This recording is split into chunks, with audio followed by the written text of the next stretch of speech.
Ok, Francinaldo, estamos online. Muito bem. Então, como todos podem ver, este é o cartaz. Eu me identifico, sou Francinaldo Freire, sou membro da Sociedade Teosófica desde o ano de 2007, mas estudo teosofia desde o ano de 2002. E eu procurarei ser o facilitador destas atividades com vocês. Como o Ricardo acaba de comentar, este curso ele acontece dentro do ambiente da Sociedade Teosófica, faz parte de um programa intitulado Grupos de Estudos Virtuais com Livros da Editora Teosófica.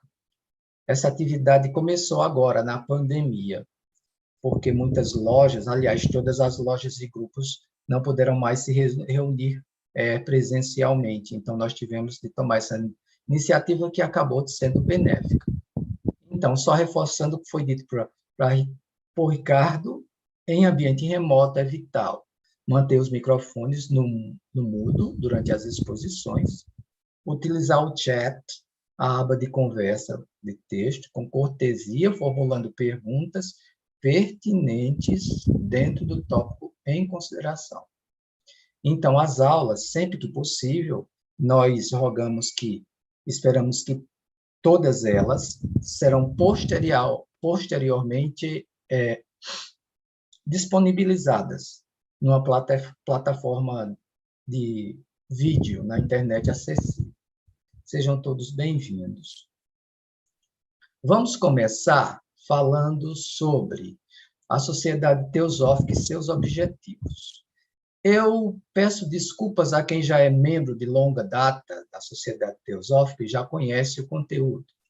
Porém, ressalto que esse conteúdo é muito importante para as pessoas que estão chegando agora.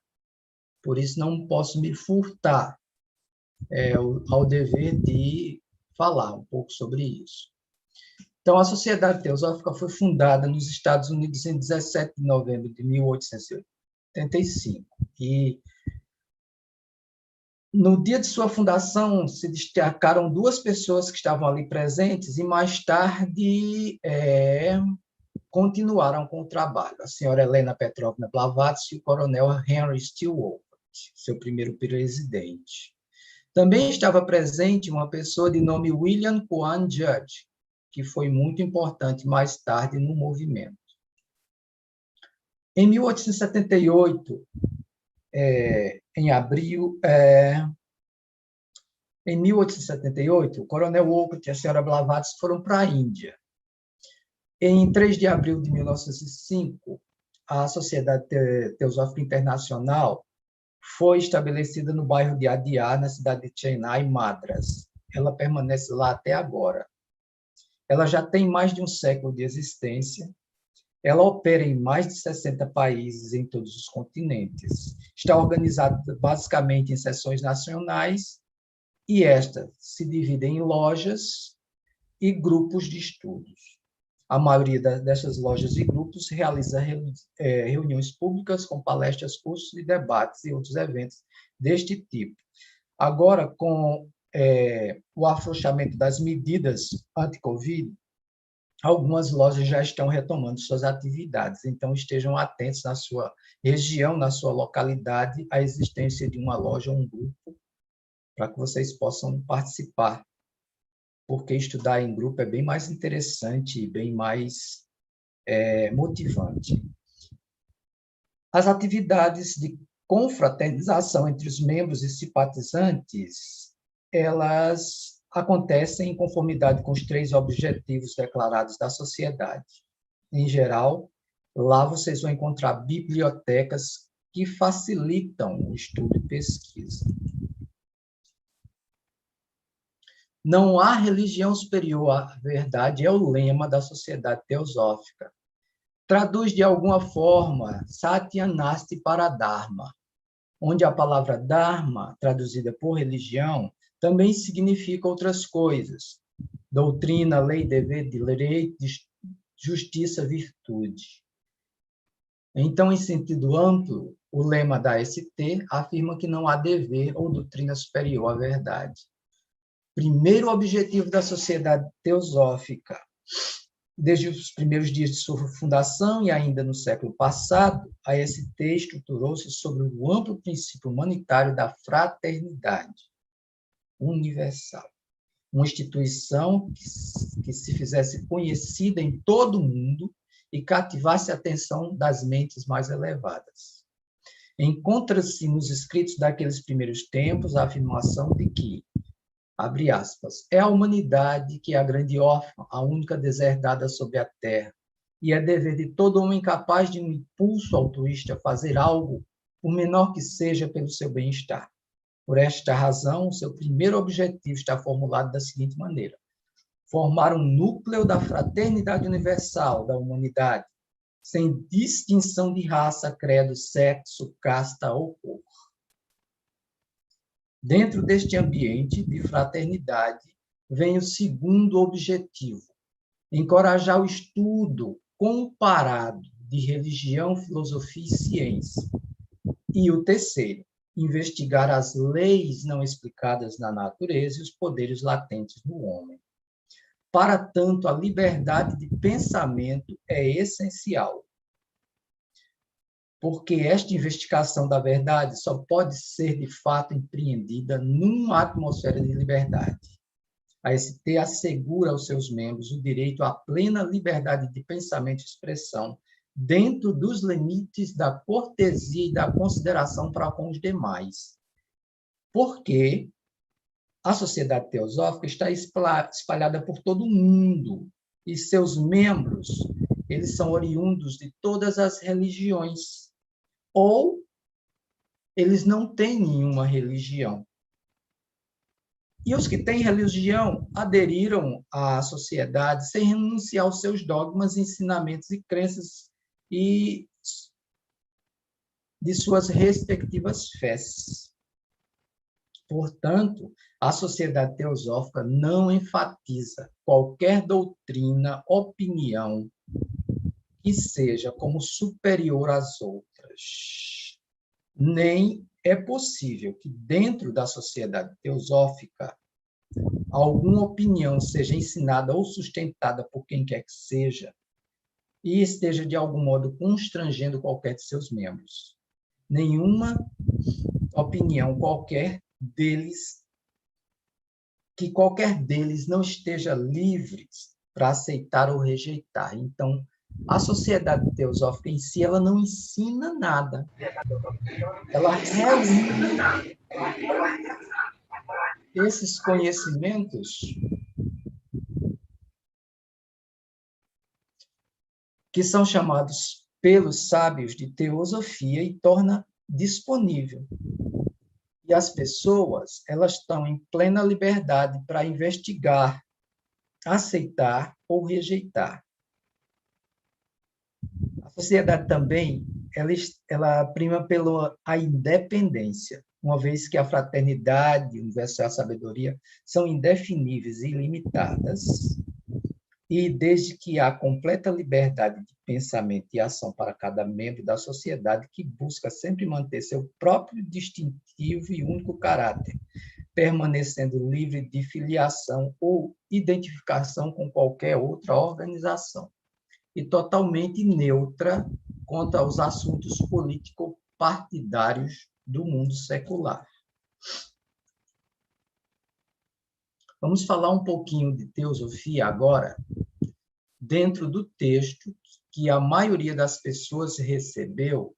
Eu enviei a todos os quanto eu pude, que é a carta única do Mahashohan. Nessa carta existe uma definição fascinante para a palavra teosofia. O Mahashohan. Bem, ao penetrar no pequeno Tibete, Madame Blavatsky foi uma das únicas pessoas do Ocidente a conseguir fazer isso, onde encontrou seus mestres, ela entrou em contato com um colegiado colegiado de Kalachakra. Esse colegiado, ele é chefiado, comandado por um grande sábio chamado, entre eles, de Mahashohan, que traduzindo quer dizer o grande chefe, o grande líder. Então, o Mahashohan, ele é como que o coordenador, o dirigente do trabalho daqueles mestres que forneceram a Madame Blavatsky aqueles conhecimentos que ela publicou em Isis Sem Véu e mais tarde aprofundou em A Doutrina Secreta. Bem, esse ser, o Mahashohan, se refere à teosofia na carta que eu mandei para a maioria. Quem não tiver vai achar disponível no grupo, procure mais tarde. Ele se refere à teosofia como a única e verdadeira doutrina promulgada por todos os sábios, adeptos, mestres da sabedoria de todas as tradições e filosofias religiosas em todos os períodos da história da humanidade. Ele diz o seguinte, que a teosofia deve ser incutida gradualmente, colocando em prática suas teorias com inferências diretas, deduzidas e corroboradas pelas evidências fornecidas pelas ciências exatas. Daí, Madame Blavatsky ter dito, lá no finalzinho do século XIX, que muita coisa ensinada em A Doutrina Secreta só seria compreendida agora no século XXI, devido ao avanço das ciências exatas. Como já disse ainda há pouco, notadamente, a física e a mecânica quântica. A teosofia é definida por ele do mesmo modo que a senhora Helena Blavatsky o fez em A Chave para a Teosofia, páginas de 13 a 15, incluindo as notas de rodapé. Então, vocês procurem ler essa definição no livro A Chave da Teosofia, página 13 a 15. Prestem bastante atenção às notas de rodapé. Não vou dizer mais nada sobre isso. O budismo, sem suas superstições, é destacado pelo Mahashohan como um sinônimo desta verdade de teosofia. Mas por que o budismo? Porque budismo vem do termo sânscrito Buddhi, iluminar. Buddhi também é o nome do sexto princípio da constituição setenária no homem. Este princípio, ele nos habilita a perceber a realidade, discernir entre a verdade e a ilusão. O mesmo princípio recebe o nome de Christus na tradição gnóstica cristã, aquela ensinada pelo mestre Jesus, o Nazareno, nas margens do mar da Galileia, no século I AC. Este princípio Christus é referido como libertador da humanidade de seus sofrimentos e equivale ao que a doutrina secreta chama de Buddhi, ao que a teosofia nos esclarece como sendo Buddhi, algo em nós, algo que faz parte de nossa constituição, que, quando ativado, promove realmente nossa compreensão e nossa libertação.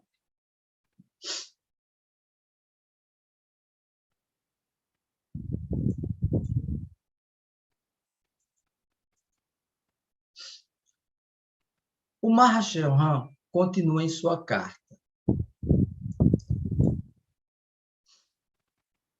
Ele afirma que um conhecimento de teosofia tem de ser popularizado a fim de que suas doutrinas da teosofia ajam de forma prática sobre o código moral da humanidade. Ou seja, as doutrinas da teosofia podem reforçar as ideias de retidão, pureza, autoesquecimento, caridade, de caritas, amor fraternal entre os homens. Ele enfatiza que o verdadeiro teosofista é reconhecido por sua dedicação à busca com autossacrifício do melhor meio para levar o seu próximo ao caminho correto, de modo a beneficiar o maior número de pessoas possível. Em seguida, ele faz uma revelação. Quando ele afirma que, na época em que se começa a divulgar a teosofia, 1875 em diante, já estavam em plena operação duas correntes opostas de pensamento que põem em risco a própria existência da humanidade na Terra. Quais são essas duas correntes? Ele as identificou como, de um lado, fanatismo religioso e a superstição, e, do outro lado, os impulsos animais, estimulados pelo pensamento extremamente materialista dos setores intelectuais da humanidade daquela época. Nos dias atuais, a situação permanece a mesma ou pior. Vou interromper só um instantinho a troca de imagens para ilustrar um pouco esse ponto. Acontece que, a partir dali, 1879, estava encerrando o século XIX, começando o século XX, a famosa Belle Époque. E a Belle Époque foi uma florescência de pensamentos e de revoluções que abalaram o planeta. Culminaram com a Primeira e depois, nos anos 30, a Segunda Guerra Mundial. A presciência daqueles seres, dos sábios seres do Tibete, como Mahashohan, desejavam preparar a humanidade para essas coisas, sabendo que a ideia de fraternidade seria necessária, porque essas duas correntes, elas têm constantemente arrastado a humanidade a vias de fato, gerando guerras e gerando a dilapidação, a destruição do meio ambiente através da corrente materialista, do materialismo, do capitalismo, do acúmulo de riquezas de forma desenfreada à custa dos recursos naturais do planeta. Enquanto a outra corrente, ela se aferra aos seus dogmas religiosos e tem feito, de tempos em tempos, surgir um fanatismo fundamentalista dentro de determinadas correntes religiosas. Isso tem acontecido tanto no mundo cristão como no mundo árabe. No mundo cristão, de vez em quando, a gente vê movimentos de pessoas em torno de alguns líderes que têm promovido até suicídios coletivos. No mundo islâmico, movimentos como o ISIS, o Estado Islâmico, e como o Talibã, extremamente fanáticos, que, em oposição à Al-Qaeda também, que, em oposição ao Ocidente, promoveram todas as catástrofes humanas que estamos observando do ano de 2001 para cá. Então, já naquela época, o Mahashohan apontava para a existência dessas duas correntes. E ele dizia que a humanidade precisa de algo que apele urgentemente para o ser divino dentro de cada ser humano e gere uma fraternidade, e que possa acontecer cada vez mais através de minorias criativas, como tudo na história, através de pequenos núcleos, que os movimentos de transformação histórica se realizam. Isso dura períodos centenários, mas as revoluções acabam acontecendo e para o bem da humanidade. Foi assim que se acabou o escravismo, por exemplo, no imperialismo. a partir das ideias do iluminismo, lá na Revolução Francesa e um pouco antes, a Carta dos Direitos Universais do Homem, né? Então, um pensamento como esse de fraternidade, sendo espalhado na humanidade, em toda parte do planeta, vai operar uma transformação positiva, anulando gradualmente o efeito destas duas correntes, que, por enquanto, lamentavelmente, estão em franca operação. E o resultado que nós vemos é o caos espalhado em toda parte. Caos gerados pelas nossas próprias mentes, pelo nosso próprio modo de ser e de viver como humanidade. Sábios antigos acompanham a história da humanidade desde tempos imemoriais e já testemunharam muitas civilizações nascerem, crescerem, atingirem o apogeu, depois degringolarem, por assim dizer, depois degenerarem até desaparecerem. E o sistema é praticamente o mesmo. A teosofia, ela sempre permanece e é resguardada por eles.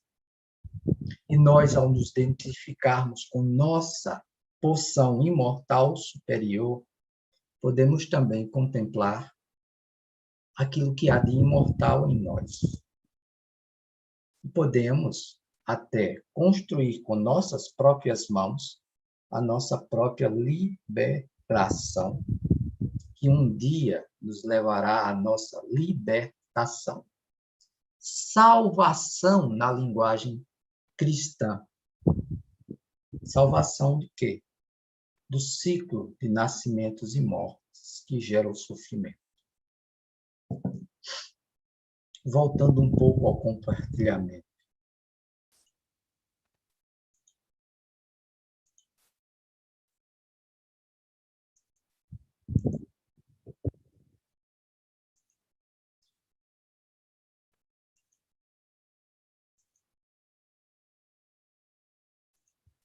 Ele deixa muito claro que o ensino de teosofia não deve ser restrito à classe intelectual abastada, ao advertir.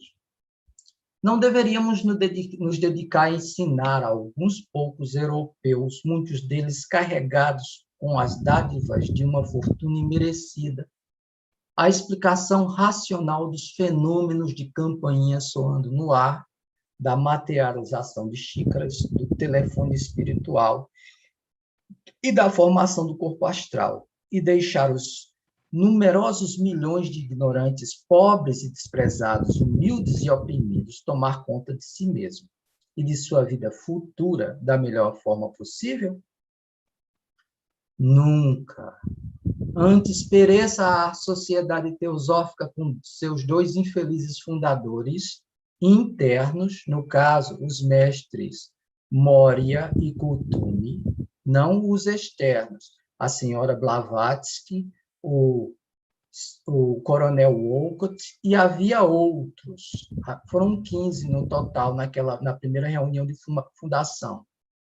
Eu gostaria de destacar William Kwan Judge, porque ele continuou trabalhando com o coronel Wolcott e Madame Blavatsky, muito embora ele vivesse nos Estados Unidos. Antes pereça a ST com seus dois infelizes fundadores, do que permitamos que ela se transforme em mera academia de magia, um centro de ocultismo. Que nós, os elevados seguidores daquele espírito encarnado do absoluto autossacrifício, da filantropia, da divina benevolência, assim como de todas as mais elevadas virtudes que se pode alcançar nesta terra de tristeza, o homem dos homens, Gautama Buda, permitíssemos à sociedade teosófica representar a corporificação do egoísmo, o refúgio dos poucos que jamais pensam nos muitos, é uma estranha ideia, meu irmão. Mais uma vez. Então, ele deixa claro aqui uma coisa, que a sabedoria das eras estava sendo revelada naquela época, mais uma vez a humanidade, porque a teosofia é muito antiga, ela sempre existiu no interior dos grandes templos dos mistérios, em todas as grandes civilizações humanas. Índia antiga, China antiga, Pérsia antiga, Caldeia e Babilônia antiga, Egito, Israel antigo, Samotrácia, região perto do que hoje é a Grécia, ilha de Creta, sempre existiu. Isso nesta humanidade ariana, dentro dos templos. Era o conhecimento sagrado, dividido em mistérios maiores e menores. Mas sempre foi legada somente àqueles que se preparavam para, porque esse conhecimento é precioso demais para ser colocado em mãos despreparadas. De maneira que eu tive uma grande surpresa em 2002. Quando eu encontrei a Sociedade Teosófica e vi esse terceiro objetivo, investigar as leis não explicadas, os poderes latentes no homem, eu disse, oba, finalmente achei a plataforma 9 3/4, vou pegar minha coruja, meus apetrechos, botar no carrinho e vou para Hogwarts. Vou virar Harry Potter do Agreste.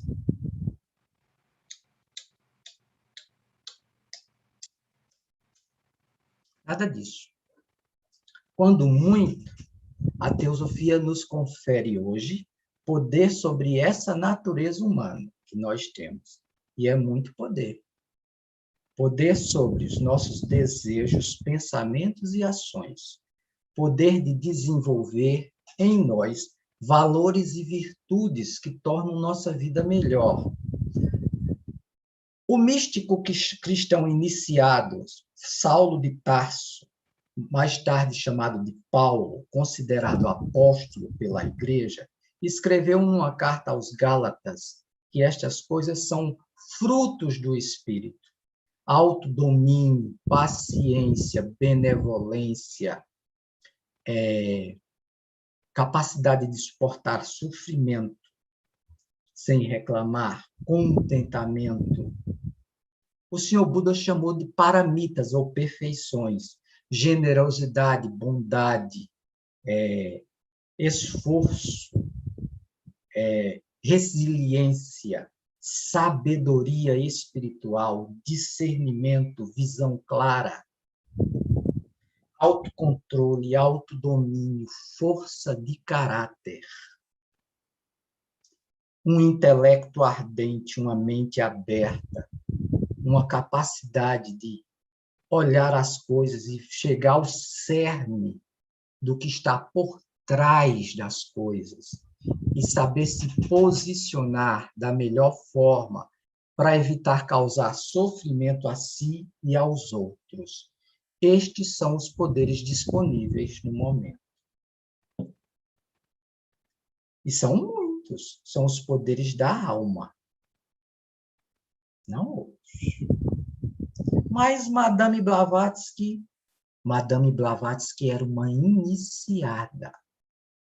Ela passou por diversos treinamentos e ela nunca nasceu naquela encarnação como um ser comum. Desde sua infância ela era diferente e tinha habilidades especiais que mais tarde foram treinadas e adestradas com a ajuda dos mestres. E ela era capaz de realizar fenômenos incríveis e era capaz de explicá-los. Mas os seus livros e sua obra, a teosofia, ela não está aqui para nos ensinar a conseguir poderes especiais sobre os outros e sobre a matéria. Não é este o objetivo principal.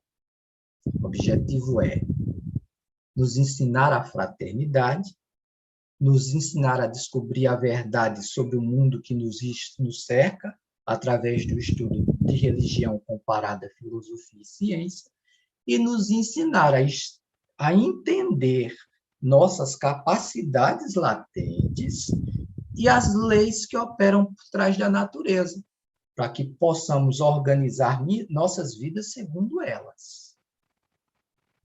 Não para nos transformar em Harry Potter de J.K.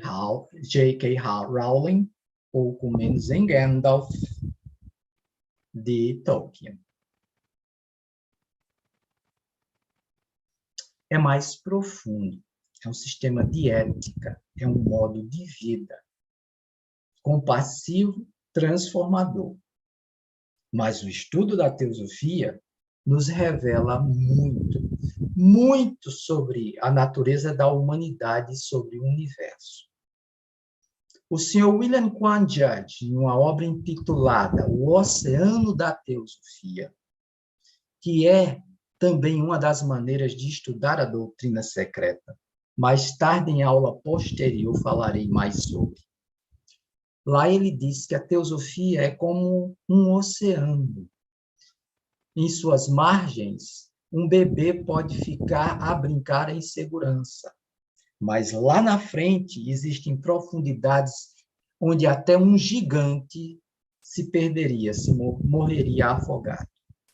Porque ela é a sabedoria acumulada das eras, em todos os sistemas filosóficos e religiosos da humanidade, corroborados muitas vezes pelas ciências exatas do positivismo moderno e totalmente compreensíveis à luz da grande ciência, da ciência oculta, da ciência daquilo que não pode ser observado, que é dos saberes desses grandes sábios que desenvolveram capacidades de penetrar em domínios da natureza onde os nossos 5 sentidos e a mente ainda não vão.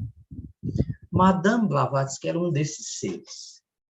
Ela foi treinada para que ela pudesse penetrar em domínios da matéria, da natureza, onde a mente comum e os 5 sentidos não vão, e de lá extrair estes conhecimentos, bem como entrar em contato com mentes mais elevadas e delas receber estas informações também. Foi assim que surgiu a sua obra. Por isso que eu também recomendo a leitura da biografia de Madame Blavatsky, por Sylvia Cranston. Madame Blavatsky. A biografia é um livro muito grande. Mais tarde eu volto a esse assunto, numa aula posterior. Tá certo? Ah, professor, mas o senhor fala de livros demais. Ai, mas é coisa demais. É.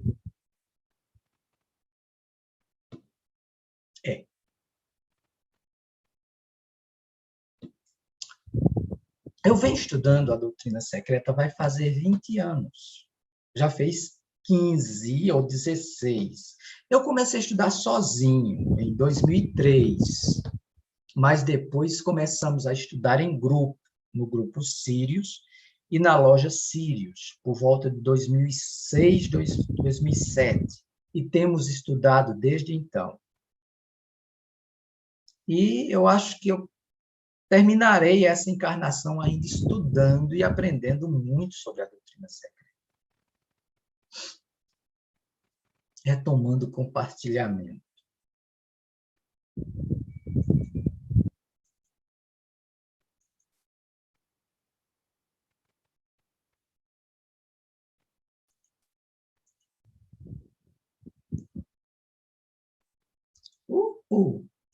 Eu voltei para o início? Não.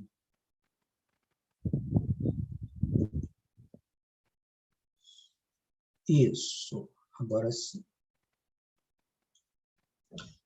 Mahachohan dá mais detalhes sobre si mesmo e seus colaboradores, os demais sábios do colegiado que ele chefia. Ele diz que eles são discípulos dos lamas perfeitos do Tibete, e cita pelo menos dois, Tsongkhapa e Amitabha. Completa dizendo que não se deve esperar dele aprovação para que a sociedade teosófica da época, ou de qualquer época, abandone seu nobre título de fraternidade da humanidade e se torne uma simples escola de psicologia. Mais um adendo. Psicologia, aqui no caso, não é o que nós entendemos hoje. Não é o que nós entendemos hoje. Aí, no caso, no contexto da época, psicologia era, no máximo, as experiências que o professor Charcot fazia na França, em Paris, com hipnotismo e mesmerismo, que dava às pessoas controles umas sobre as mentes das outras, certo? Então, mais uma vez, ele pontua isso, que a sociedade teosófica não serve para ensinar pessoas a ganhar poderes, quaisquer que sejam, umas sobre as outras.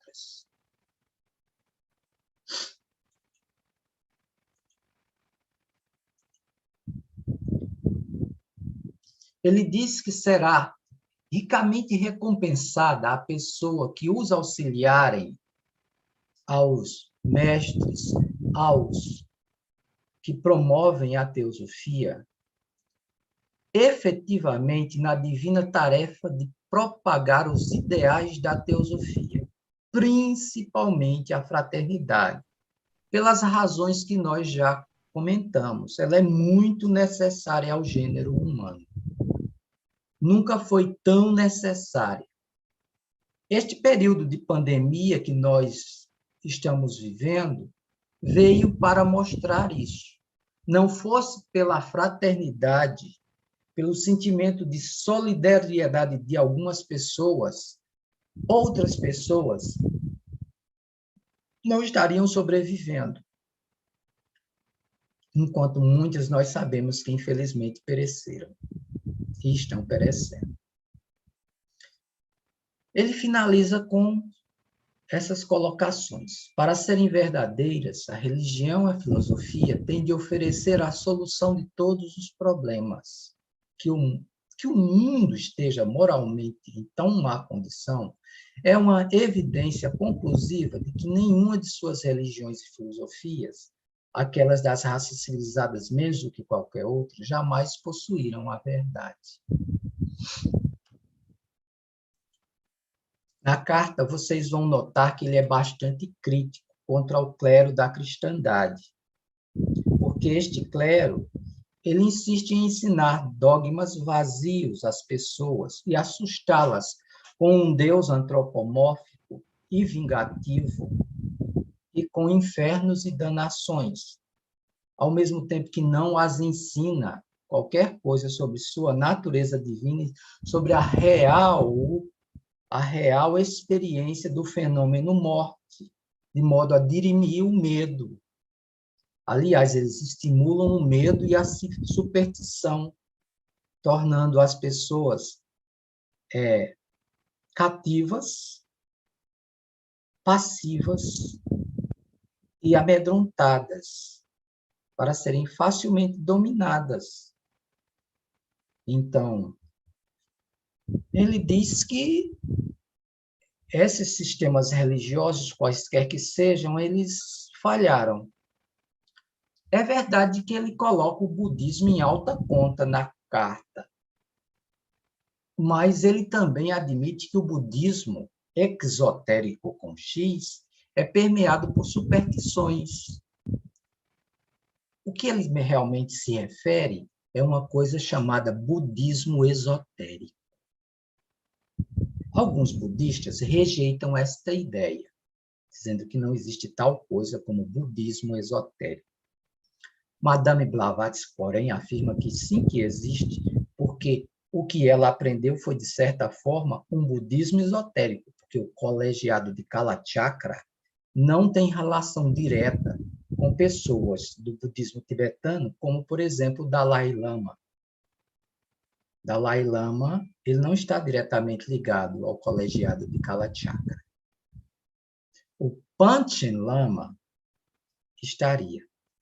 O Panchen Lama da atualidade está desaparecido. Desde o momento em que a China invadiu o Tibete, não se sabe o que a China fez com o Panchen Lama.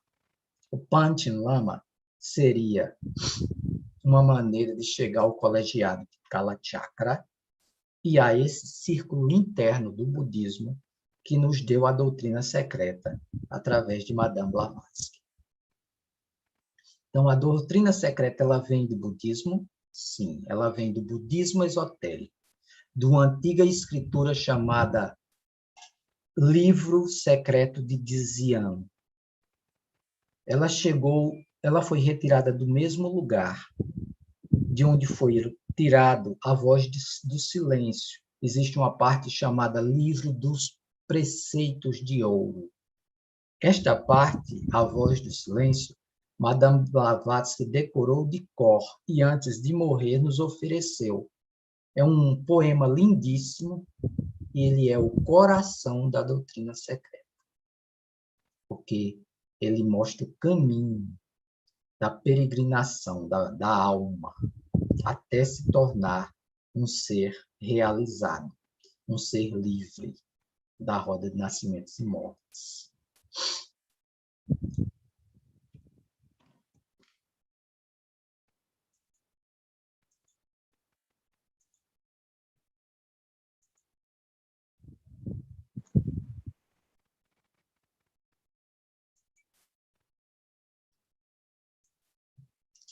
As explanações corretas e lógicas sobre os problemas dos grandes princípios duais, certo e errado, bem e mal, liberdade e despotismo, dor e prazer, egoísmo e altruísmo, são tão impossíveis para elas agora como eram em 1881, anos atrás.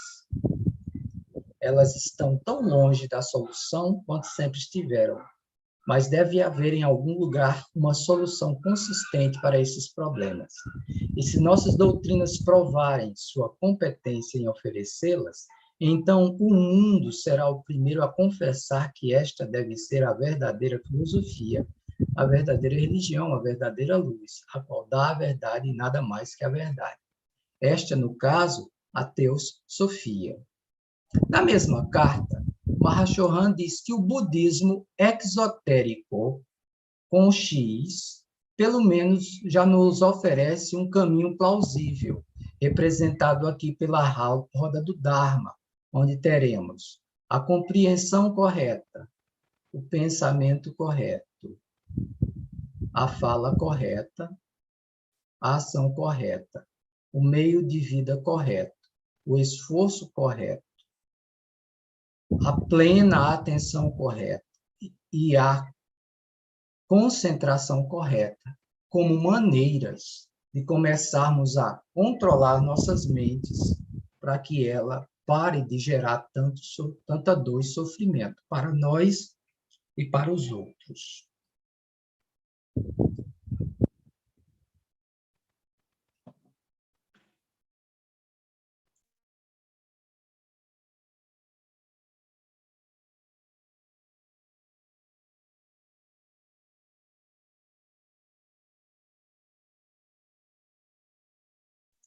Perdão. Então, acabada a projeção, primeira bibliografia sugerida. A chave para a teosofia, onde existe aquela definição de teosofia fornecida pela própria senhora Blavatsky. Cartas dos Mestres de Sabedoria, de onde foi extraído o texto que acabamos de considerar, e começa na página 17. Ocultismo prático. Ocultismo, semi-ocultismo e pseudo-ocultismo, para nós entendermos o que é ocultismo e o que esperar aprender e o que não esperar aprender de teosofia e por quê. O livro Fundamentos da Filosofia Esotérica nos servirá de base para as aulas seguintes. E o Catecismo Budista traz uma explanação do que é o budismo e de como ele se caracteriza como uma prática acessível a pessoas de todas as tradições religiosas. Na verdade, você não precisa se converter ao budismo para praticar.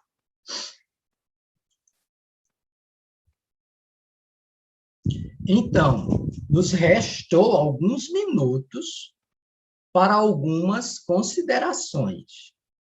Então, quem desejar pode fazer essas considerações de pronto, basta abrir o seu microfone e fazer a pergunta. Quem não, por favor, escreva no chat.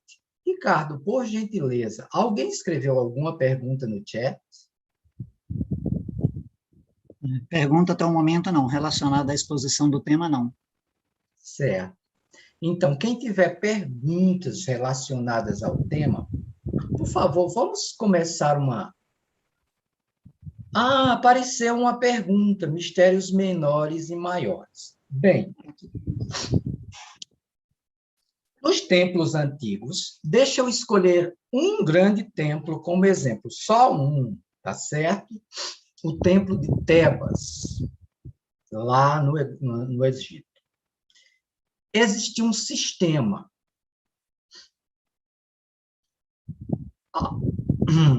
O que acontecia dentro do templo não era acessível às massas.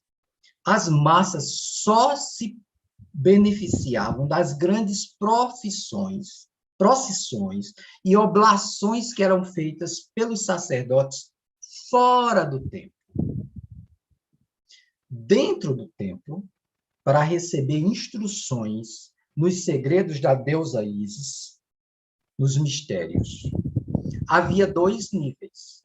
Os mistérios menores, que são conhecimentos basilares sobre a constituição do nosso corpo, determinadas leis do universo. Muito do que nós aprendemos em teosofia e nas literaturas que falam sobre teosofias são conhecimentos menores. Como está constituído o homem? Quais são os seus princípios? A natureza, como funciona o relacionamento do homem com a natureza, o contato do homem com seres superiores, em o que pode ser ensinado. Já os mistérios maiores eram destinados a pouquíssimas pessoas que eram submetidas a testes rigorosíssimos dentro dos templos. Tudo indica que a grande pirâmide de Gizé era um lugar onde esses testes, um dos lugares onde testes semelhantes eram realizados. Os testes eram provas seríssimas que punham à prova as virtudes do candidato, do discípulo. Ele só tinha acesso a maiores revelações, a conhecimentos mais plenos, que lhes dariam até habilidades consideradas sobrenaturais por algumas pessoas, se passassem em determinadas provas e se comprometesse com o sigilo total sobre tais coisas e com o trabalho em prol do que era feito nos templos. Hoje em dia isso não existe mais, esses templos não funcionam mais assim aqui no planeta, de forma física. Porém, os mistérios continuam a existir e nós estamos para testemunhar neste século e nos séculos vindouros o seu renascimento. As pessoas finalmente redescobrirão essa sabedoria antiga. A Sociedade Teosófica e a Teosofia são iniciativas que vão ao encontro disso.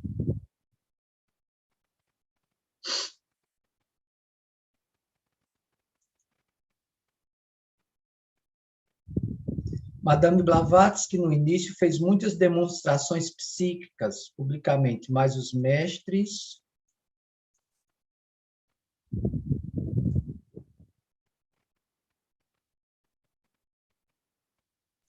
desaconselham. a procura e o desenvolvimento de sítios. O estudo da teosofia não acaba Não, sendo muito teórico, intelectual dessa forma, portanto, fora do alcance da maioria das pessoas. De certa forma, sim. Porque a maioria das pessoas, também em sua grande maioria, não está preparado para.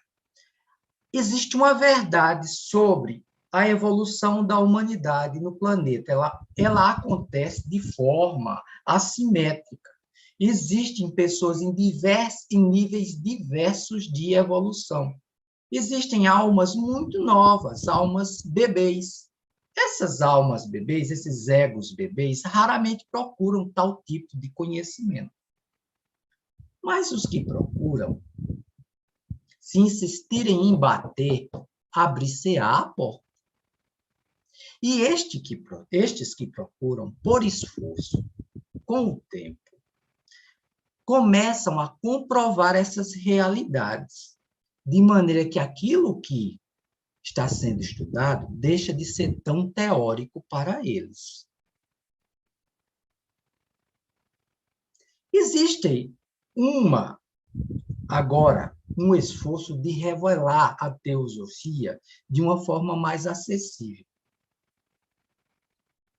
Nós estamos tentando adaptar a linguagem e estão saindo alguns livros que desmistificam bastante algumas questões, inclusive a própria doutrina secreta. Certo? Então, o estudo não se resume à simples teoria para aquele que busca e passa a fazer a experimentação do que é ensinado em sua própria vida. Mas para a ampla maioria da humanidade, que infelizmente neste momento de evolução ainda funciona somente no seu corpo de desejo e no seu corpo animal, e que não consegue aspirações ainda superiores, no máximo, se a gente conseguir ensinar os fundamentos da evolução, do karma e da reencarnação, estaremos fazendo muito por eles. Mas aqueles que buscarem com seriedade vão bem mais além do que só isso. Porque precisamos de trabalhadores. E esses trabalhadores precisam se autotransformar a fim de se melhorarem para poder ensinar mais. Então, muito vai do buscador. Mas, de certa forma, você tem razão ao dizer que muita coisa está inacessível às massas. Mas, afinal de contas, né? O que acontece com as massas em geral? Tome o nosso país como exemplo. A grande maioria das pessoas se deleitam muito no carnaval, no futebol, aí no Nordeste, no samba, no Centro-Oeste, no modão, no Nordeste, no forró, no Sudeste, no samba, lá no Sul, na rancheira, e na bebida, e na dança. Tudo isso está certo, é o momento de evolução deles, eu nem critico. Mais tarde, quando eles amadurecerem mais, eles vão procurar, e quando procurar, vão achar. Entendeu? Mas para as pessoas que realmente buscam e começam a fazer a experimentação, as coisas começam a ter determinada lógica. Afinal, a teosofia não é proselitismo, a gente não sai oferecendo de casa em casa, nem abre templos onde a gente faz verdadeiras pregações sobre teosofia. Não é assim. Ela está aqui e a porta está aberta para os que buscam. Por exemplo, vocês. Vocês buscaram. Vocês são poucas pessoas que buscaram e estão encontrando. O processo é e sempre tem sido assim. Porque é uma coisa que você procura quando sente necessidade de.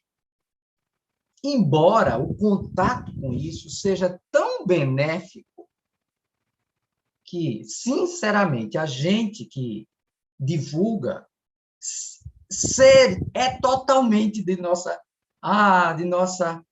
nosso delírio, que fosse possível massificar para todas as pessoas. Mas, infelizmente, não é assim que a evolução da consciência funciona. Existem egos que são bebês, egos que são incapazes de abstrair determinadas coisas. Ao trabalhar com educação, eu constato isso na prática. Todo e qualquer professor sabe disso. As inteligências são múltiplas. E não nos cabe nem classificar e rotular as pessoas. Porque elas são muito boas naquilo que tem aptidão para. De certa forma, grande parte da humanidade ainda não desenvolveu aptidão ou palato, o paladar, para coisas como a teosofia. Mas se você já desenvolveu um pouco, se aprofunde. Porque quanto mais você estudar e fizer pesquisas na sua própria vida com o que a teosofia ensina, mais sentido ela fará para você e mais efeito ela fará sobre você.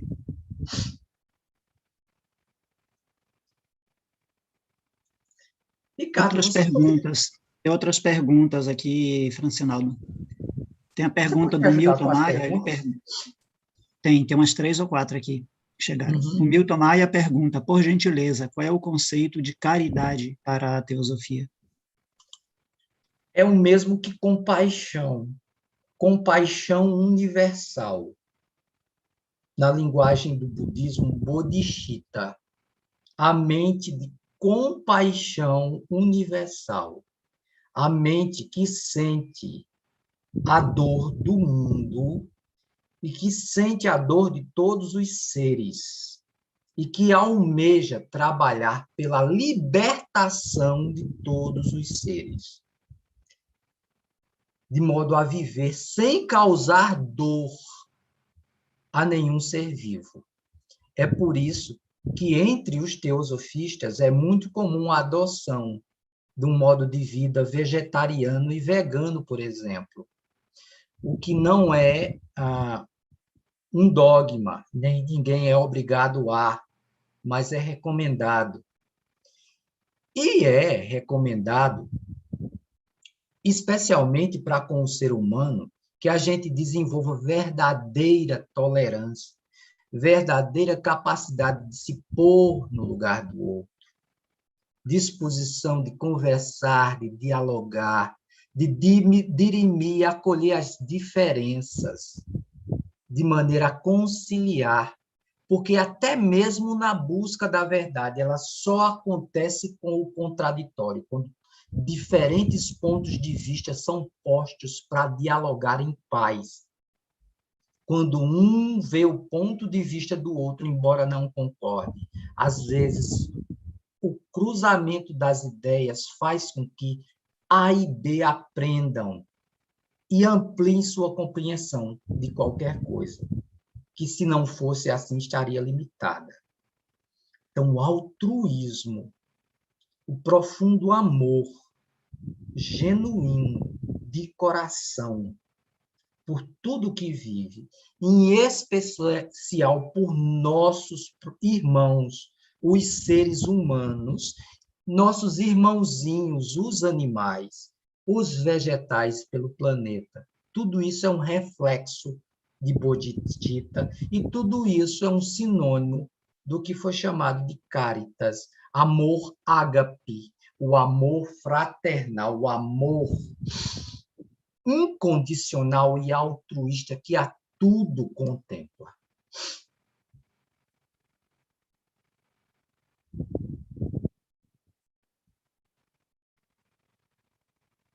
Mais alguma pergunta? Sim. A Rafaela Rodrigues pergunta qual a diferença entre o budismo exotérico e o budismo esotérico. O budismo exotérico é este que nós encontramos, os monges, os templos, em qualquer parte, na China, no Japão, na Índia, aqui no Brasil, que ensina o Dharma, que ensina as 4 nobres verdades, que ensina o nobre caminho óptico, mas que não chegou na profundidade da doutrina secreta. e das verdades, da prática das paramitas profundas. Eles conhecem, discutem isso, mas eles são divididos em muitas correntes conflitantes e em duas correntes principais, o budismo Mahayana e Hinayana, mas tem muitas correntes conflitantes. Isto é o que a gente vê. Esse é o exó com X. Da mesma forma, em termos comparativos, o que o Mestre Jesus fazia com os seus discípulos, gnosis cristã, e muita coisa não foi revelada ainda. Só está sendo trazida à luz depois que os evangelhos do Mar Morto se tornaram disponíveis. No judaísmo, tem as práticas das tradições judaicas, que eles fazem nas sinagogas, suas preces, suas celebrações, suas festividades, em que todos participam. Essa parte é para todos. Mas tem a Cabala. A Cabala é restrita aos rabinos. E eles guardam completamente silêncio sobre. Essa é a parte ESO, com S. A mesma coisa no colegiado de Chala Chakra budista. São budistas tibetanos que protegem uma sabedoria muito grande, muitos conhecimentos. Madame Blavatsky revela a existência de enormes bibliotecas lá, subterrâneas, com obras raríssimas, que têm a história de toda a humanidade, remontando a centenas de milhões de anos.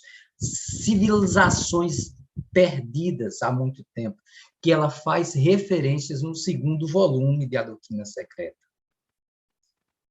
E o contato com esses seres, e o que pode ser aprendido em termos de meditação e transcendência. Isso é ESO, com S.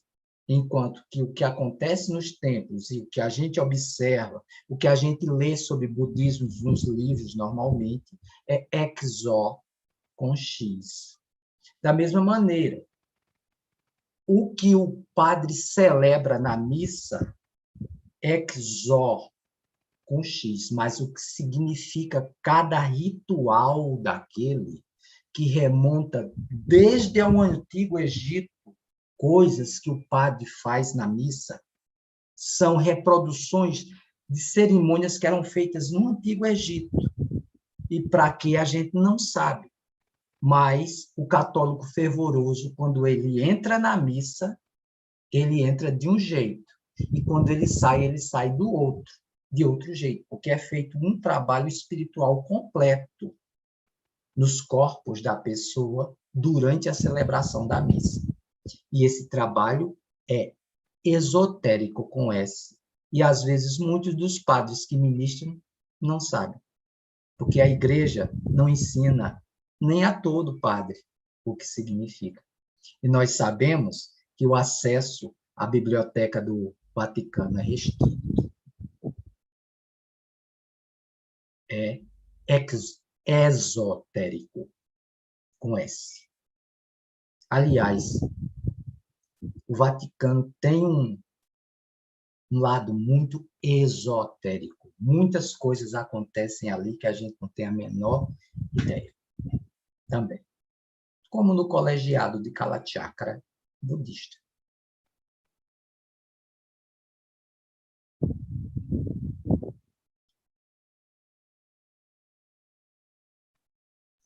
Temos mais perguntas, Francinaldo. Wilson Imarishi, ele pergunta, existe alguma iniciativa para oferecer os conceitos teosóficos para os jovens e as crianças? Sim, existe, mas atualmente nós estamos com dificuldade de implementá-las. Existem os grupos de jovens, mas sabem como são os jovens. Eles só funcionam muito bem entre si. De tempos em tempos, nós formamos jovens, grupos de jovens teosofistas, e eles promovem atividades em ambientes teosóficos. Não fosse isso, a Sociedade Teosófica já havia se acabado faz tempo, porque os adultos e de meia idade teosofistas de hoje, como eu, foram jovens teosofistas de 30 anos atrás, né? Para as crianças, existe uma coisa chamada tábula redonda. Nós estamos tentando resgatá-la em alguns lugares. É do nosso interesse tornar mais acessível para as crianças. Mas, grosso modo, o que tem sido feito? Por enquanto, nas casas onde os pais são teosofistas, as crianças têm visto na prática os exemplos. Pelo menos isso ainda é o que a gente tem conseguido oferecer no momento aqui no Brasil e em outros lugares. A gente deseja fazer isso, inclusive com as crianças, mas é preciso saber como implementar. Essas iniciativas nem sempre são assim tão fáceis. Mas o casal, quem tiver filho, pode começar com coisas simples, como ensinando o valor da vida, mostrando as formigas como trabalham, ensinando que a gente não deve tirar a vida dos animais, ensinando o amor pela natureza. É o começo. Ensinar às crianças o amor e o respeito aos seres vivos e à natureza é o começo de tudo. É o começo do ensino da teosofia.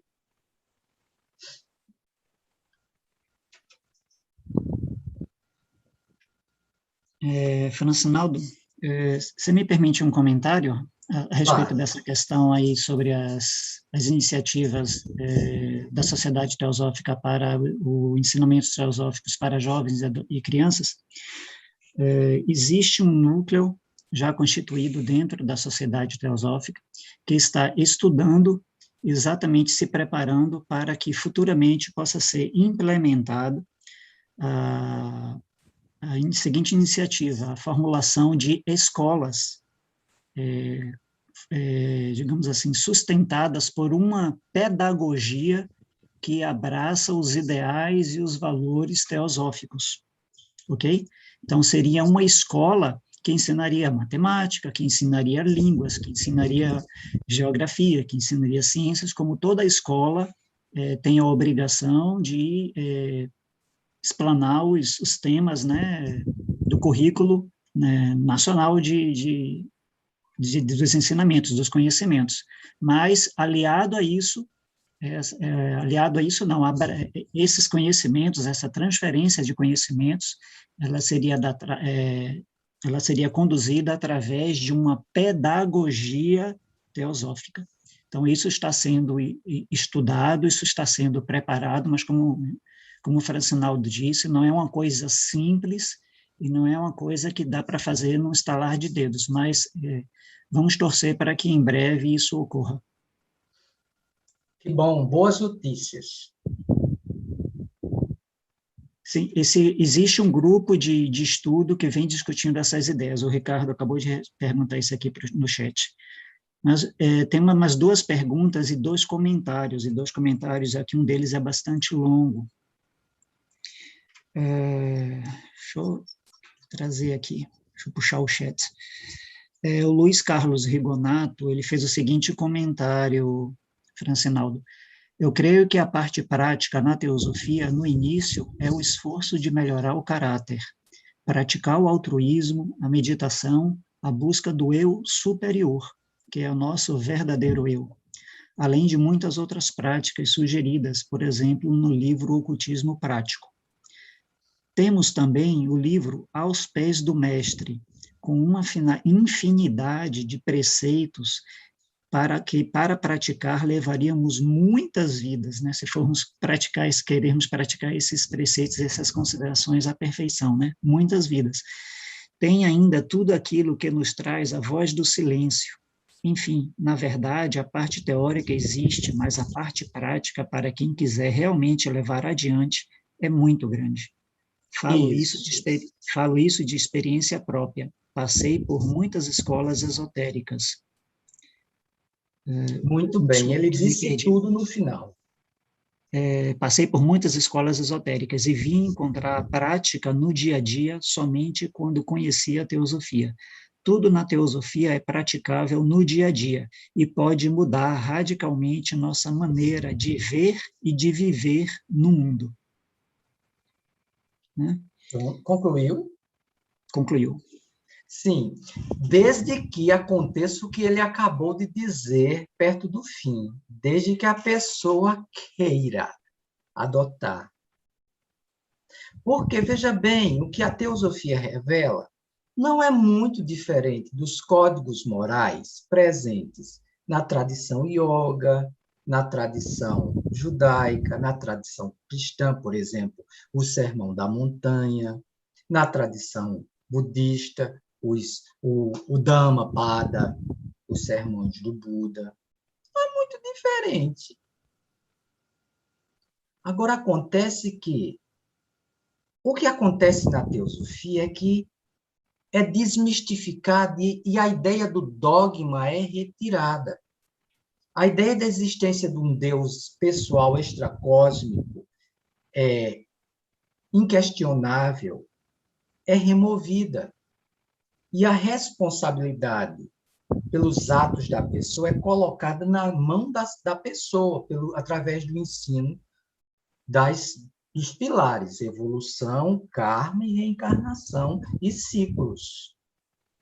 Então, a pessoa aprende que ela é um co-criador no universo. Essa é a diferença na teosofia. Então, a pessoa é levada a meditar, outra coisa que falta nos sistemas religiosos e filosóficos. Meditar, tanto racionalmente, pensando profundamente sobre as coisas que lhe tocam profundamente na alma, como tranquilizando a mente, observando os movimentos no seu próprio corpo, a fim de controlar suas emoções e se conhecer. Aí tudo começa a fazer sentido, porque você descobre as verdades básicas, que nós estamos vivendo num mundo que é assim, é um mundo que nos oferece aprendizado através de experiências, e muitas vezes essas experiências são de sofrimento e são dolorosas porque nós ignoramos nossa natureza e a constituição deste mundo como ele é. A partir do momento que a gente começa a descobrir coisas sobre nossa própria natureza e sobre a natureza das coisas e das leis que regem o universo, então nós colocamos uma nova variável na equação. Uma variável definitiva. Nossa ação consciente e presente no dia a dia. É ela que constrói dia a dia o nosso futuro, nossa experiência. Se nós temos um conjunto de atitudes desvirtuosas, atitudes prejudiciais, nós vamos ter resultados dolorosos. E somos nós que estamos fazendo isso. A partir do momento que a gente para com isso e começa a substituir tais atitudes por pensamentos, ações e palavras virtuosos, bons, benéficos, aí o que é que vai acontecendo? A gente vai parando de produzir tanta dor para nós mesmos. E a gente vai começando a gerar bem-estar para nós mesmos e para os outros. É claro que nós estamos submetidos a um contexto muito maior que nos faz sofrer por razões outras. A humanidade é coletiva, é uma coletividade. A gente sofre também por causa dos outros. Mas quando nós mesmos paramos de contribuir para o nosso próprio sofrimento, já faz uma grande diferença. E isso, como ele disse, é uma coisa muito prática. E é ensinado pela teosofia. Não se trata simplesmente de elaborações teóricas infindáveis, não.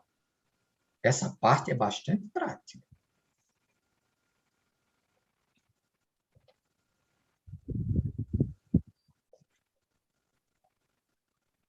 Porque tem umas duas perguntas aqui.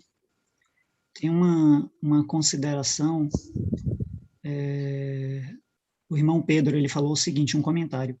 O caminho da consciência é longo, a base de tudo é que qualquer autoconhecimento só depende de você mesmo buscar, o que não é diferente com a teosofia. Perfeito. Concordo integralmente. Aí tem uma pergunta do Wilson Imanishi, e tem uma outra pergunta também do Ricardo. Vamos ver aqui. O Wilson pergunta o seguinte, e sobre a busca do desenvolvimento de CIDs, mas o fato de que a Madame Blavatsky ter atraído muitas pessoas no início dos trabalhos teosóficos com essas demonstrações. A teosofia desaconselha a busca desses poderes atualmente. Então, ele pede para você comentar a aparente contradição entre esses fatos. Porque naquela época não era só Madame Blavatsky que manifestava CIDs. Naquela época, até mesmo por iniciativa de um colegiado associado aos colegiados dos sábios, a escola mística de Yucatán, fenômenos estavam acontecendo em toda parte no mundo ocidental. Mesas girantes, sinos, campainhas no ar, batidas em móveis. E Madame Blavatsky veio exatamente para explicar esses fenômenos de uma maneira diferente e diversa do que fazia o espiritualismo da época, que difere muito da doutrina espírita de hoje, não é a mesma coisa, não. O espiritualismo da época explicava de uma forma muito superficial e atribuía todos aqueles fenômenos, simplesmente à ação de espíritos dos mortos. Madame Blavatsky veio revelar que muitas coisas acontecem, às vezes produzidas por nós, que existe o concurso de seres que são elementos da própria natureza e que não são espíritos falecidos, e que existem realmente fenômenos autênticos causados por pessoas que estão na fase de transição no fenômeno que nós conhecemos sobre morte, que não se desligaram completamente desse planeta e causam alguns fenômenos. Mas tudo isso misturado, tudo ao mesmo tempo agora. E como ela precisava explicar a diferença entre umas coisas e outras, muitas vezes ela produziu fenômenos. Mas se você lê com atenção as cartas dos Mahatmas, principalmente os volumes 1 e 2 em ordem cronológica, você vai ver que em diversas ocasiões os mestres determinaram que fenômenos deixassem de ser produzidos. E eles anteciparam o que realmente aconteceu. Eles disseram que não ia demorar muito e todos esses fenômenos iam desaparecer. Como, de repente, desapareceram, né? Hoje em dia, a gente não escuta mais disso. Para ter contato com esses fenômenos, hoje em dia, a gente precisa procurá-los. Eles não mais afloram em qualquer lugar, como foi na Europa, na década de 1870, alguma coisa, 1880, alguma coisa. Nem nos Estados Unidos, lá no caso das irmãs Fox, no caso dos irmãos da propriedade de Ed, não está mais como era, porque era nem aqui no Brasil também, no finalzinho do século XIX, início do século XX, aconteciam coisas de pasmar. E, realmente, como os mestres indicaram, os fenômenos foram se reduzindo e não brotam mais espontaneamente. Então, ela produzia porque ela precisava explicar alguns deles, como de fato explicou em suas obras. Em muitas das obras ela os explica. Não só nas obras que estão disponíveis, como nos escritos selecionados. Gente, existem mais de 15 volumes escritos em inglês, esperando tradução para o português. Alguns estão saindo a conta-gota. Mas tem muita coisa escrita por Madame Blavatsky que está indisponível em português ainda. E cada um desses volumes tem 500, 600 páginas, cada um desses volumes. Ela explica muita coisa. E, veja bem, ela explicava essas coisas na época. Havia pessoas que ficaram com muita raiva da Sociedade Teosófica a partir do momento que os mestres disseram que não iam mais produzir fenômenos e a proibiram veementemente de proporcioná-los. Ela foi proibida em determinado momento. Tanto é que a saúde dela se deteriorou, até por razões de saúde. Porque, gente, muitos desses fenômenos que são produzidos com algum tipo de energia. E a maior parte da energia para produzir esses fenômenos é fornecida por nós, através dos nossos corpos, principalmente da nossa contraparte energética. Quem produz fenômenos, produz às custas da energia dos corpos, ou dos seus ou de outras pessoas. Por isso é que eles não são saudáveis. E por isso que chegou o tempo deles não serem mais aconselháveis.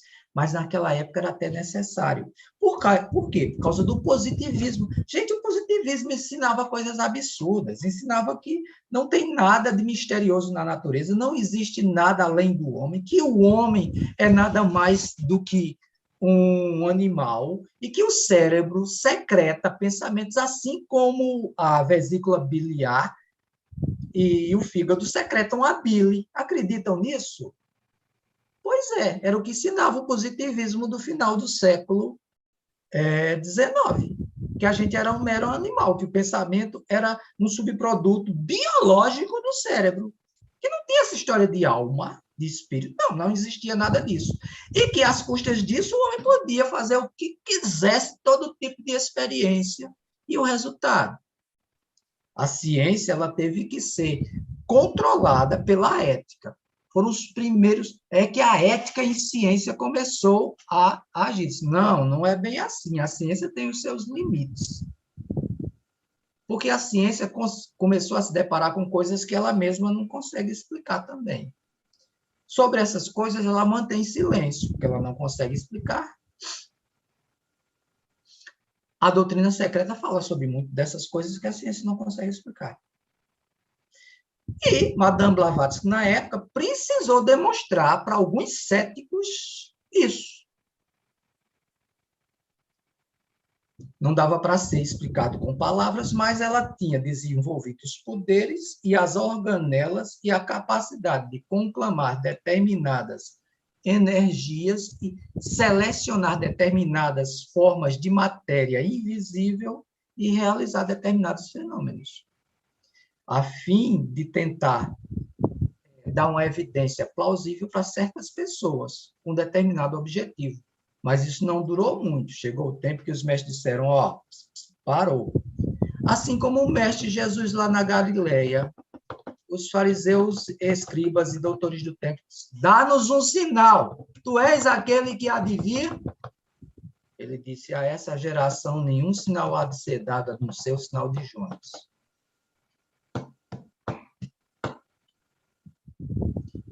E na presença dessas pessoas, ele não produzia muita coisa, não, milagres não, para o beneplácito deles, não, de jeito nenhum. Jesus não fazia demonstração de suas habilidades, o mestre Jesus lá na Galileia, a fim de impressionar essas pessoas. Mas, entre os humildes e entre os seus discípulos, ele produziu muita coisa a fim de ensinar, a fim de instruir e a fim de curar pessoas necessitadas. Da mesma forma como os mestres hoje, eles simplesmente não vão abandonar os ashrams secretos e demonstrar o que são capazes de fazer, não. Inclusive, isso está na primeira carta do volume cronológico, onde pediram que o mestre fizesse o seguinte, fizesse se materializar ao mesmo tempo uma edição do Times de Londres, na Índia, e ao mesmo tempo que ele estava sendo produzido lá em Londres. Ele disse, não, isso não vai servir para convencer ninguém. Aliás, esses fenômenos acabam fazendo mais mal do que bem. ele já estava preconizando isso, isso em 1881, mais ou menos, quando as cartas começaram a ser escritas entre duas pessoas. O senhor Alfred Percy Sinnett, o senhor Alan Octavian Hume e os mestres Kutume e Moria trocaram cartas. Mas durante essas cartas, durante tudo isso, veio a ordem para suspender os fenômenos. Essa ordem foi extensiva a Madame Blavatsky com o tempo. Algumas pessoas viram. Ela se tornou célebre em toda a Europa e as pessoas a procuravam atrás disso. Mas ela também não saía demonstrando, não. Em muitos lugares, ela andou o mundo todo.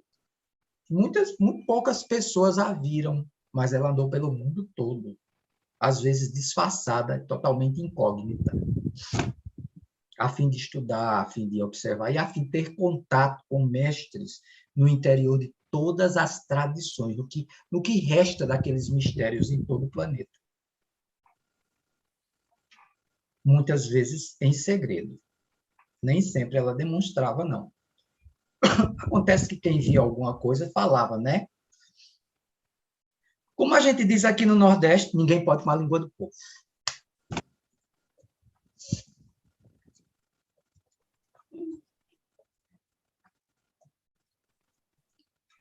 Edinaldo, tem umas 2 perguntas aqui, mas a gente também já está com um tempo nós estouramos o tempo, estouramos.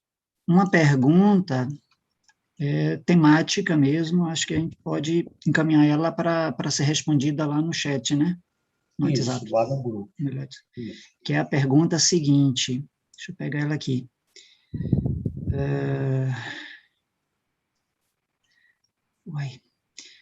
Feita pelo Ricardo Francinaldo. Se puder, fale um pouco mais sobre essa questão do Dalai Lama e do Panchen Lama, pois algumas correntes não aceitam o Dalai Lama atual que está aí, né? Ok? Eu vou copiar de qualquer jeito essa pergunta, e aí você comenta ela lá no WhatsApp. E outra pergunta, eu respondi aqui no chat porque é de natureza prática, mas eu acho que vale a pena aqui, não sei se todos leram o chat, né? A Caroline, que ela pediu desculpas e precisou sair por causa do horário, ela pergunta se a gravação iria ser disponibilizada, né? Para assistirmos novamente. Eu respondi a ela que sim, que esse é exatamente o intuito do evento tá sendo gravado, para disponibilizar para vocês reassistirem, ok? A Juliane também está dizendo que precisa sair por causa de um compromisso. Então, dado o avanço da hora, vamos encerrar por hoje? Certo?